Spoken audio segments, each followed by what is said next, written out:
എല്ലാവർക്കും നമസ്കാരമുണ്ട് കേട്ടോ. ഇന്ന് ഞാൻ ചെയ്യുന്നത് മാംഗോ കോക്കനട്ട് സോർബയാണ്.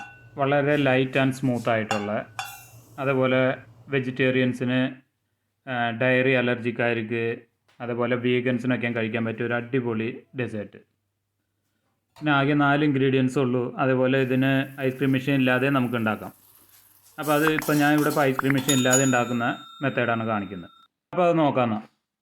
നന്നായിട്ട് പഴുത്ത 2 മാങ്ങ, അത് വെയിറ്റ് വൈസ് നോക്കുകയാണെങ്കിൽ കട്ട് ചെയ്ത് കഴിയുമ്പോൾ ഒരു 350 ഗ്രാം, കുറച്ച് അങ്ങോട്ടും ഇങ്ങോട്ടും മാറിയാലും കുഴപ്പമില്ല. പിന്നെ 100 ഗ്രാം പഞ്ചസാര, 1/2 കപ്പ് തേങ്ങാപ്പാൽ, അത് 2ാം പാലും 1ാം പാലും മിക്സായിട്ട് കുറച്ച് കട്ടിയിൽ, ഒരു നാരങ്ങയുടെ നീര്, 4 ടേബിൾ സ്പൂൺ വെള്ളം. ഇത്രയും സാധനമാണ് നമുക്ക് ഇതിലേക്ക് വേണ്ടത്. ആദ്യം തന്നെ എടുത്തു വെച്ചിരിക്കുന്ന പഞ്ചസാരയിൽ ഒരു 4 ടേബിൾ സ്പൂൺ വെള്ളം ഒഴിച്ചിട്ട് നമുക്കതൊന്ന് സിറപ്പാക്കി എടുക്കണം, ചെറിയ തീയിൽ. അപ്പോൾ ഈ ഷുഗർ ചൂടാക്കുമ്പോൾ ആദ്യം തന്നെ നമ്മൾ സ്പൂണിട്ട് മിക്സ് ചെയ്യാതിരിക്കുക, അത് ക്രിസ്റ്റലാവാൻ ചാൻസ് ഉണ്ട്. അപ്പോൾ ഒന്ന് ജസ്റ്റ് ഒന്ന് ഷെയ്ക്ക് ചെയ്ത് കൊടുക്കുക അങ്ങനെ. അതിന് ശേഷം അതൊന്ന് മെൽറ്റായി വരാൻ വെയിറ്റ് ചെയ്യുക. അതിന് ശേഷം നമുക്ക് സ്പൂൺ കൊണ്ടൊന്ന് മിക്സ് ചെയ്യാം. ഒരു 2-3 മിനിറ്റ് തിളച്ചാൽ മതി. അതിന് ശേഷം നമുക്ക് തീ ഓഫ് ചെയ്തിട്ട് നമ്മൾ എടുത്ത് വെച്ചിരിക്കുന്ന തേങ്ങാപ്പാൽ ഒഴിച്ച് നന്നായിട്ട് മിക്സ് ചെയ്യാം. തിളച്ചുകൊണ്ടിരിക്കുമ്പോൾ തേങ്ങാപ്പാൽ ഒഴിച്ച് കഴിഞ്ഞാൽ പൊട്ടാൻ ചാൻസ് ഉണ്ട്. ഇനി ഇത് നമുക്ക് സൈഡിലേക്ക് വെച്ചിട്ട് നമ്മൾ എടുത്തു വെച്ചിരിക്കുന്ന മാങ്ങ ഒരു മിക്സിയിലിട്ട് അതിലേക്ക് നാരങ്ങയുണ്ടിയും പിഴിഞ്ഞൊഴിക്കുക. എന്നിട്ട് നല്ല സ്മൂത്തായിട്ട് അടിച്ചെടുക്കുക. ഞാൻ മിക്സിയിലൊരു പ്രാവശ്യം അടിച്ചെടുത്തു നന്നായിട്ട്.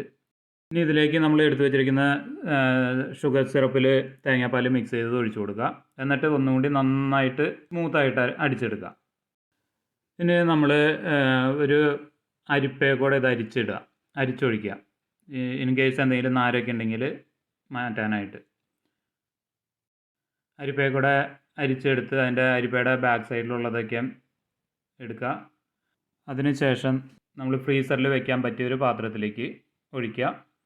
അത് കവർ ചെയ്ത് നമ്മൾ ഫ്രീസറിൽ വയ്ക്കുക. ഫ്രീസറിൽ വയ്ക്കുക 1 മണിക്കൂർ തുടങ്ങി 1.5 മണിക്കൂർ വരെ, അത് ഡിപ്പെൻസ് ഫ്രീസറിൻ്റെ കപ്പാസിറ്റി അനുസരിച്ച്.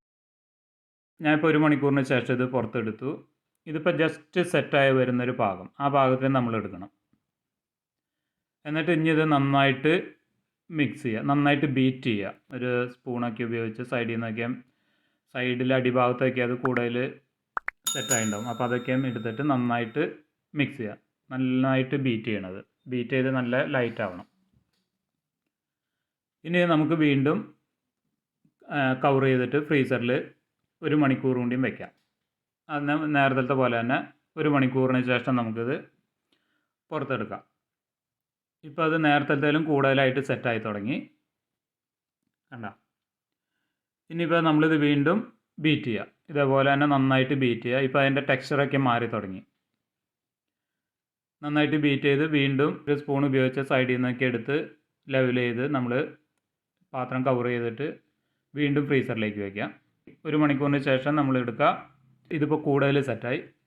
ഒരു സ്പൂൺ ഉപയോഗിച്ച് നമ്മളെല്ലാ സൈഡിൽ നിന്നൊക്കെ എടുത്തിട്ട് വീണ്ടും വിസ്ക് കൊണ്ട് നന്നായിട്ട് ബീറ്റ് ചെയ്യുക. ഇതിങ്ങനെ 3 പ്രാവശ്യമാണ് നമ്മൾ ചെയ്യേണ്ടത്. അത് വേണമെങ്കിൽ അങ്ങനെ പറഞ്ഞാൽ മതി. പക്ഷേ ഞാനിതിപ്പോൾ 3 പ്രാവശ്യം ഞാനിത് എടുത്ത് കാണിക്കുന്നത് ഓരോ പ്രാവശ്യവും അതിൻ്റെ ടെക്സ്ചറിൽ വരുന്ന വ്യത്യാസം കാണിക്കാൻ വേണ്ടിയാണ്. ഇനി അങ്ങനെ 3 പ്രാവശ്യം നമ്മളിത് ചെയ്തു. ഇനി ഇത് ഫ്രീസറിൽ വെച്ച് ഫുള്ളായിട്ട് സെറ്റാവാൻ വയ്ക്കുക. ഇതിപ്പോൾ ഞാൻ 4 മണിക്കൂറിന് ശേഷം എടുത്തു. ഇനി നമ്മൾ ഐസ്ക്രീം സ്കൂപ്പ് എടുത്ത് ഒരു പാത്രത്തിൽ ചൂടുവെള്ളം എടുത്ത് അതിൽ മുക്കി വയ്ക്കാം. അപ്പോൾ നമ്മളിതിപ്പോൾ ഈ ഐസ്ക്രീം അല്ലെങ്കിൽ സോർബേക്ക് എടുക്കാനായിട്ട് വളരെ സ്മൂത്തായിട്ട് എടുക്കാൻ എളുപ്പമാണ്. ഇത് ആ ചൂടുവെള്ളത്തിൽ മുക്കിയാൽ വെള്ളം ഒന്ന് കുടഞ്ഞു കളഞ്ഞ് ഇങ്ങനെ നമ്മൾ ബോളാക്കി സ്കൂപ്പ് ചെയ്തെടുക്കാം. അപ്പോൾ ഐസ്ക്രീം കഴിക്കാൻ പറ്റാത്തവർക്കൊക്കെ ട്രൈ ചെയ്യാവുന്ന ഒരു അടിപൊളി ഡെസേർട്ടാണ് അത്. അപ്പോൾ ഇതാ നമ്മുടെ മാംഗോ കോക്കനട്ട് സോർബേ റെഡി ആയിട്ടുണ്ട്. നല്ല സ്മൂത്ത് ആൻഡ് ലൈറ്റ് ആയിട്ടുള്ളൊരു ഡെസേർട്ടാണ്. നമുക്ക് 2 മാസം വരെയും ഫ്രീസറിൽ വയ്ക്കാം. അതുപോലെ ഫ്രീസറിൽ നിന്ന് എടുക്കുമ്പോൾ കൂടുതൽ ഹാർഡായിട്ട് തോന്നുന്നുണ്ടെങ്കിൽ ഒരു 5 മിനിറ്റ് റൂം ടെമ്പറേച്ചറിൽ വെച്ചാൽ മതി. എല്ലാവർക്കും ഇത് ഇഷ്ടമാവും. അതുകൊണ്ട് ധൈര്യമായിട്ട് ട്രൈ ചെയ്യുക. നിങ്ങൾക്ക് എല്ലാവർക്കും വീഡിയോ ഇഷ്ടമായി കാണുമെന്ന് വിചാരിക്കുന്നു. ഇഷ്ടമായെങ്കിൽ ലൈക്ക്, ഷെയർ, കമൻറ്റ്, അതുപോലെ സബ്സ്ക്രൈബ് ഒക്കെ ചെയ്യാൻ മറക്കല്ല.